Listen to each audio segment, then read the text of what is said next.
Dernière nouvelle 24 heures.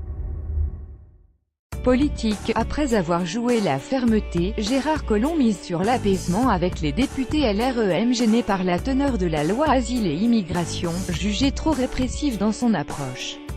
Outre la réduction des délais de recours des déboutés du droit d'asile ou l'adaptation toujours incertaine du « délit de solidarité », un point du texte examiné toute la semaine au Palais Bourbon cristallise principalement les tensions, la rétention des mineurs.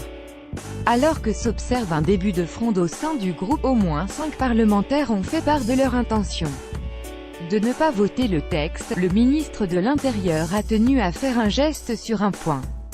Ou du moins, comme l'a révélé LCP lundi 16 avril, de proposer aux députés récalcitrants un accord à l'amiable, renoncer au dépôt d'amendements demandant l'interdiction de la rétention des mineurs contre l'obtention de garanties.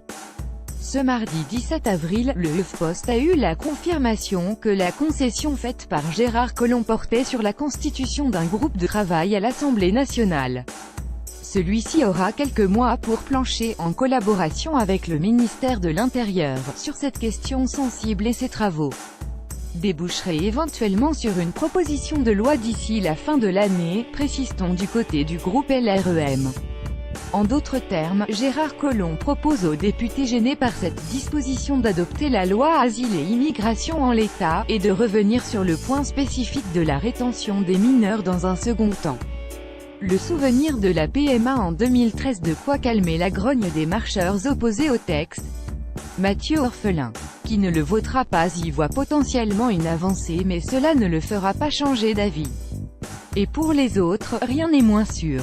Il suffit de regarder quelques années en arrière pour observer une analogie entre cette situation et celle de la non-adoption de la PMA lors des débats portant sur le mariage pour tous.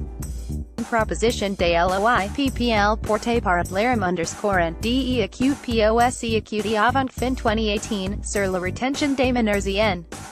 Finalement renoncer à déposer un amendement contre la promesse de voir leur proposition incorporée à la future loi sur la famille, quelques mois plus tard. Nous avons l'assurance de pouvoir aller jusqu'au bout sur l'extension de la PMA dans un texte plus sûr juridiquement, mieux applicable et avec le même calendrier qu'envisagé pour le mariage pour tous. Ce n'est en aucun cas un abandon, mais un renforcement de cette volonté d'aboutir à cette extension de la PMA, jurait Bruno Leroux, alors président du groupe PS. 5 ans plus tard, force est de constater que l'extension de la PMA n'a toujours pas été adoptée. À voir également sur le HuffPost, lire aussi, une nouvelle députée LREM assure qu'elle ne votera pas la loi « petite, inhumaine ». La loi Asile et Immigration subit ses premières foudres à l'Assemblée proche de Macron. Cohn-Bendit fustige une loi Asile qui ne résoudra tout simplement rien. Pour suivre les dernières actualités en direct sur le HuffPost, cliquez ici tous les matins, recevez gratuitement la newsletter du HuffPost, retrouvez-nous sur notre page Facebook.